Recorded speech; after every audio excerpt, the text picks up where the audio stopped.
हजुरहरूलाई स्वागत छ कार्किज किचनमा। यहाँ म आज स्याफाले बनाउन जाँदैछु। स्याफाले मतलब यो चिकन फाले। मैले यहाँनिर चिकन किमा गरेको छु। त्यहाँदेखि मैले अहिले एकैचोटि हालेर तपाईँहरूलाई देखाएँ। चिकन किमा अन्त प्याज किमा गरेको छु। त्यहाँदेखि यो धनियाँ पत्ता, अन्त यहाँनिर यो के अरे जिन्जर अदुवा, अन्त यो बटर हालेर चाहिँ अब म मिक्स गर्नु जाँदैछु। यसमा म अलिकति स्वाद अनुसार नुन हाल्दैछु।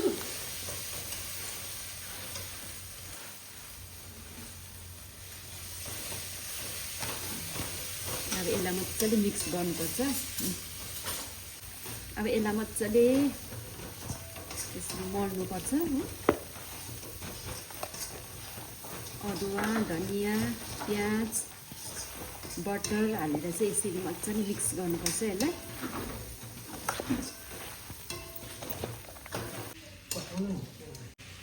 यो चाहिँ मैले सुजी आँटा लिएको छु।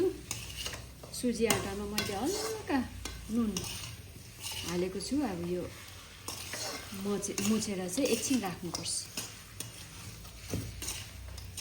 अब मेरो यो कराई तात्यो, म कम्ती रिफाइन ओइल हाल्दैछु। यो किमामा अघि नै मैले बटरहरू सबै हालेको छु कि। अब यो तेल चाहिँ मैले कम्ती हालेँ।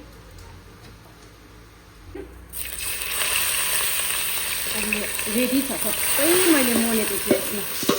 अघि तपाईँहरूलाई मैले देखाइहालेँ मोलेको हो।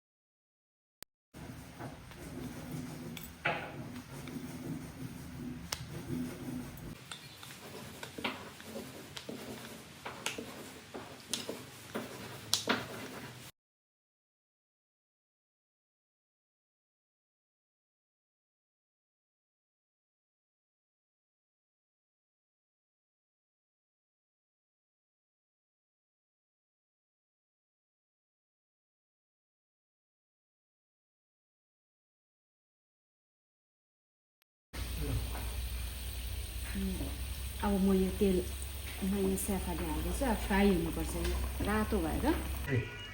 अब म यो यतिको ब्राउन भयो। अब म यो निकाल्दैछु।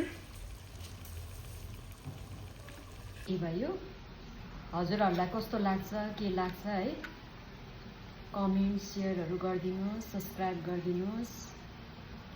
Thank you.